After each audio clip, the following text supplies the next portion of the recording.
হত্যার পর লাশ পোড়ানোয় অভিযুক্ত পুলিশ কর্মকর্তা বিমানবন্দরে আটক। এদিকে আটকের পর আনোয়ার হোসেন মঞ্জুকে ছেড়ে দিয়েছে পুলিশ। পাচার হওয়া অর্থ ফিরিয়ে আনা সরকারের অন্যতম অগ্রাধিকার বললেন প্রধান উপদেষ্টা। খুনের দায় নেবে না বিএনপি, 3 নেতাকে বহিষ্কার। এবং সর্বশেষ জানাবো ক্ষমতাচ্যুতদের জুজুর ভয়ে বনাম বিএনপির সৌহার্দ্য বার্তা। শুনছিলেন সংবাদ শিরোনাম, এবারে বিস্তারিত। হত্যার পর লাশ পোড়ানোর অভিযুক্ত পুলিশ কর্মকর্তা বিমানবন্দরে আটক। ঢাকা জেলার সাবেক পুলিশ সুপার আব্দুল্লাহিল কাফিকে বিমানবন্দরে আটক করেছে ঢাকা মহানগর গোয়েন্দা পুলিশ। তার বিরুদ্ধে বৈষম্য বিরোধী আন্দোলনে ছাত্রকে হত্যার পর লাশ পোড়ানোর অভিযোগ রয়েছে। এর আগে সারাদিন ভিডিও সামাজিক যোগাযোগ মাধ্যমে ব্যাপক ভাইরাল হয়। ভিডিওটি আশুলিয়া থানার সামনের ভবনের 2য় তলা থেকে ধারণ করা হলে প্রাথমিকভাবে ধারণা করা হচ্ছে ভাইরাল হওয়া 1 মিনিট 14 সেকেন্ডের ভিডিওতে দেখা যায় 2 জন পুলিশ সদস্যের একজন হাত ও একজন পা ধরে ভ্যানে নিক্ষেপ করছেন। এর আগে ভ্যানের লাশের স্তূপ করে কাপড় দিয়ে ঢেকে দেন তারা। শেষে পুলিশ সদস্যদের উপস্থিতি দেখা মেলে। ভিডিওর 1 মিনিট 6 সেকেন্ডে একটি পোস্টার দেখা যায় যা স্থানীয় ধামসোনা ইউনিয়ন সভাপতি প্রার্থী ও 7 নম্বর ওয়ার্ডের মেম্বার প্রার্থী আবুল হোসেনের। সে পোস্টারটি দেখে নিশ্চিত হওয়া গেছে যে ভিডিওটির ঘটনাস্থল আশুলিয়া থানার পাশে। মহাসড়ক থেকে থানার দিকে অগ্রসর হয়ে এসবি অফিসের দিকে চৌরাস্তায় ঘটনা ঘটেছে। ভিতরে ভিডিওতে থাকা বালু ভর্তি বস্তাগুলো এসবি অফিসের দিকে যেতে থাকা ভবনের সামনে স্তূপ করা ছিল, কিন্তু থানা পরিষ্কারের সময় সেগুলো অপসারণ করা হয়েছে। প্রত্যক্ষদর্শীরা জানান একটি ড্রোন উড়িয়ে আন্দোলনরত ছাত্র জনতার অবস্থান শনাক্ত করা হয়, তবে সেটি পুলিশের ড্রোন কিনা তা জানি না। থানার বিভিন্ন গলিতে ছাত্র জনতা প্রবেশ করলে তাদের লক্ষ্য করে গুলি ছোড়ে পুলিশ। এ সময় বেশ কয়েকজন গুলিবিদ্ধ হয়ে মারা যান। পুলিশ লাশগুলো তাদের থানার সামনে নিয়ে যান, সেখানে একটি পুলিশ ভ্যানে লাশগুলো রেখে আগুন দিয়ে জ্বালিয়ে দেওয়া হয়। এ ব্যাপারে ঢাকা জেলা উত্তর গোয়েন্দা পুলিশের পরিদর্শক রিয়াজ উদ্দিন আহমেদ বিপ্লব সংবাদ মাধ্যমকে বলেন, আমরা সেদিন ঢাকা জেলা পুলিশের অতিরিক্ত পুলিশ সুপার আব্দুল্লাহিল কাফির নির্দেশনা পালন করেছি। আটকের পর আনোয়ার হোসেন মঞ্জুকে ছেড়ে দিয়েছে পুলিশ। জাতীয় পার্টির চেয়ারম্যান ও সাবেক মন্ত্রী আনোয়ার হোসেন মঞ্জুকে আটকের পর ছেড়ে দিয়েছে পুলিশ। একাধিক সূত্র জানিয়েছে আনোয়ার হোসেন মঞ্জু গুরুতর অসুস্থ হওয়ার কারণে পুলিশ তাকে ছেড়ে দিয়েছে। এ বিষয়ে ডিবি কর্মকর্তা রবিউল হোসেন ভুইয়ার মুঠোফোনে যোগাযোগের চেষ্টা করেও পাওয়া যায়নি। আধা ঘন্টার বেশি সময় ধরে চেষ্টা করে তার মুঠোফোন বন্ধ পাওয়া গেছে। পাচার হওয়া অর্থ ফিরিয়ে আনা সরকারের অন্যতম অগ্রাধিকার বললেন প্রধান উপদেষ্টা। অন্তর্বর্তীকালীন সরকারের প্রধান উপদেষ্টা ডক্টর মোহাম্মদ ইউনূস বলেছেন, এই সরকারের অন্যতম অগ্রাধিকার হচ্ছে শেখ হাসিনার 15 বছরের স্বৈরাচারী শাসনামলে পাচার হওয়া বিলিয়ন বিলিয়ন ডলার অর্থ দেশে ফিরিয়ে আনা। ক্যাডম্যান ডক্টর ইউনূসকে জানান, গত জুলাই ও আগস্ট মাসে সাধারণ ছাত্র জনতার উপর আইন শৃঙ্খলা বাহিনী যেভাবে নির্বিচারে গুলি করেছে তা সরাসরি গণহত্যা। বিপ্লবের সময় মানবতা বিরোধী অপরাধ সংঘটিত হয়েছে বলে জানান তিনি। এসব হত্যাকাণ্ডের বিচারের জন্য দেশীয় ট্রাইব্যুনাল গঠন করার পরামর্শ দেন তিনি। ক্যাডম্যান বলেন, বাংলাদেশকে দ্রুত সত্য ন্যায় বিচার ও জবাবদিহিতার জন্য একটি কার্যকর অভ্যন্তরীণ আইনি কাঠামো প্রতিষ্ঠা করতে হবে যা যথাযথভাবে আন্তর্জাতিক মহলে সমর্থন পাবে এবং বাংলাদেশের জনগণ গ্রহণ করবে। প্রধান উপদেষ্টার কাছে বেশ কয়েকটি প্রস্তাব পেশ করার সময় ব্রিটিশ আইনজীবী বলেন, তারা মানবতা বিরোধী অপরাধ, অর্থনৈতিক অপরাধ এবং রাজনৈতিক দুর্নীতির সাথে জড়িত ব্যক্তিদের প্রত্যার্পণের জন্য একটি কাঠামো তৈরির প্রচেষ্টায় বাংলাদেশকে সমর্থন করতে প্রস্তুত। যারা দেশ ছেড়ে পালিয়ে গেছে তাদের ফিরিয়ে আনার জন্য আমরা কাজ করতে চাই। প্রধান উপদেষ্টা বলেন, প্রস্তাবগুলো লিখিত আকারে দাখিল করতে বলেন। তিনি বলেন, ছাত্র নেতৃত্বাধীন বিপ্লবের সময় যারা গণহত্যার নির্দেশনা দিয়েছেন এবং পরিচালনা করেছেন তাদের আন্তর্জাতিকভাবে গ্রহণযোগ্য বিচারের জন্য তার সরকার প্রতিশ্রুতিবদ্ধ। খুনের দায় নেবে না বিএনপি, 3 নেতাকে বহিষ্কার।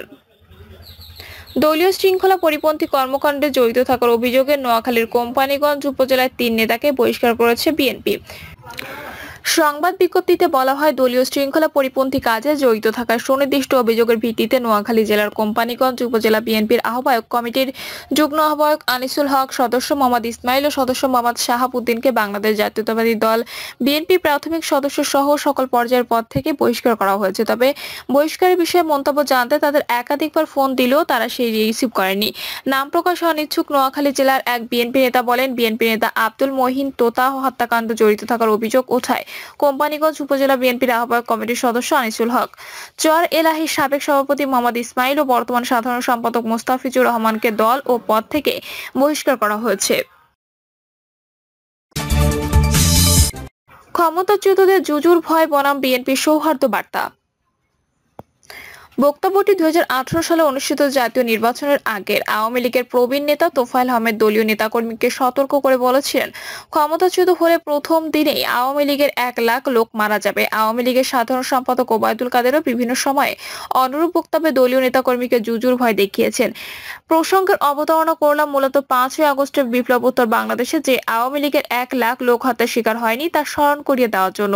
এটা বহুল চর্চিত রাজনৈতিক সংস্কৃতির ইতিবাচক পরিবর্তন, যা খুবই বাংলাদেশের প্রচলিত রাজনৈতিক সংস্কৃতিতে বড় দুটি রাজনৈতিক দলের মধ্যে হিংসা বিদ্বেষ স্বাভাবিক ঘটনায় পরিণত হয়েছে। রাজনীতিতে দ্বন্দ্ব সংঘাত প্রকাশ আকারে দেখা গেছে। সময় অসময় দুটি দলই পরস্পরকে রাজনৈতিক প্রতিদ্বন্দ্বীর পরিবর্তে চরম শত্রু মনে করে। ফলে এই হিংসা বিদ্বেষ উচ্চ পর্যায় থেকে দলের নিম্ন পর্যায়ে ছড়িয়ে পড়ে, কর্মীদের মধ্যেও সংক্রমিত হয়। তারা এই বিদ্বেষ ও বৈরিতাকে এগিয়ে নিয়ে যান। এটা কোনো গণতান্ত্রিক সংস্কৃতির জন্য ভালো কথা নয়। ক্ষমতা কুক্ষিগত রাখতে আওয়ামী লীগ নেতৃত্ব দলীয় লোকদের জুজুর ভয় দেখিয়ে প্রকারান্তরে তাদের সঙ্গেও যে প্রতারণা করেছেন তা এরই মধ্যে প্রমাণিত। কেবল দলীয় লোকদের নয়, দেশের সনাতন ধর্ম বিশেষ করে হিন্দু ধর্মাবলম্বীদের মধ্যে বদ্ধমূল ধারণা দেওয়ার চেষ্টা করেছেন আওয়ামী লীগ না থাকলে এদেশে তারা নিরাপদে বসবাস করতে পারবে না। স্বাভাবিকভাবেই 1.5 দশক জুড়ে প্রতিশোধ, প্রতিহিংসা, প্রতিপক্ষ নির্মূলে যে ভয়াবহ নজির আওয়ামী লীগ স্থাপন করে গেছে তাতে অনেকেই আশঙ্কা ছিল রাজনৈতিক পালাবদলের পর বড় ধরনের রক্তপাত হবে দেশ জুড়ে।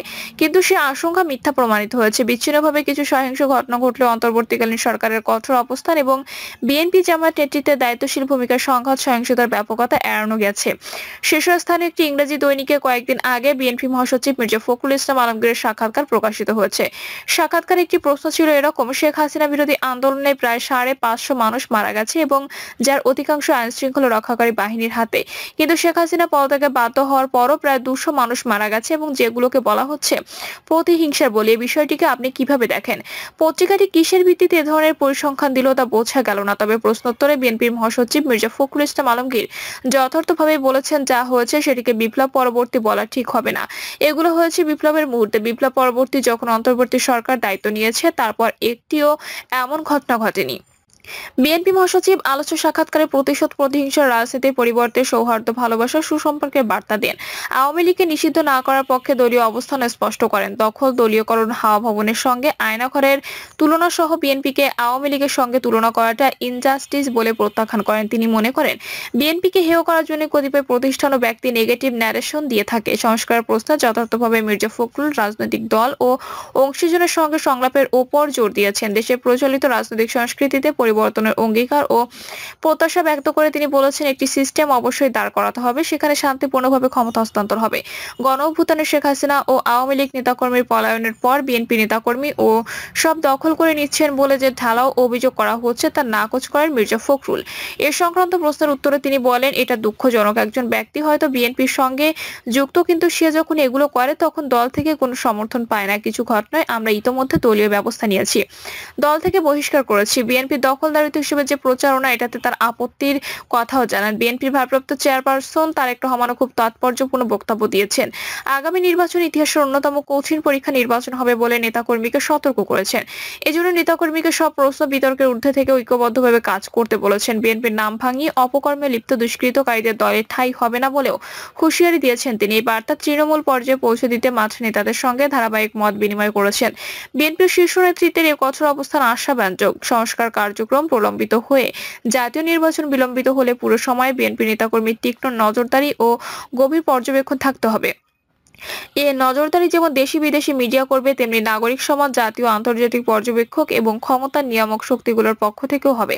ক্ষমতার প্রধান দাবিদার হিসেবে বিএনপির ছোট ভুলও বড় করে সামনে আনা হতে পারে, যা আগামী নির্বাচনে সাধারণ ভোটারদের মনোজগৎকে প্রভাবিত করবে। এসব মাথায় রেখে বিএনপির শীর্ষ নেতৃত্ব থেকে তৃণমূলের কর্মী পর্যন্ত সবাইকে সাবধানে পা ফেলতে হবে। শীর্ষ পর্যায় থেকে শান্তি, সৌহার্দ্য, সহিংসতার যে বার্তা দেওয়া হচ্ছে তা আমলে নিয়ে নেতা কর্মীকে সংযমী আচরণ করতে হবে, তা না হলে চড়া মূল্য দিতে হতে পারে। প্রিয় দর্শক, এই ছিল এখনকার সর্বশেষ সংবাদ। আপডেট সব সংবাদ পেতে চ্যানেলটি সাবস্ক্রাইব করে বেল আইকনটি ক্লিক করে রাখুন।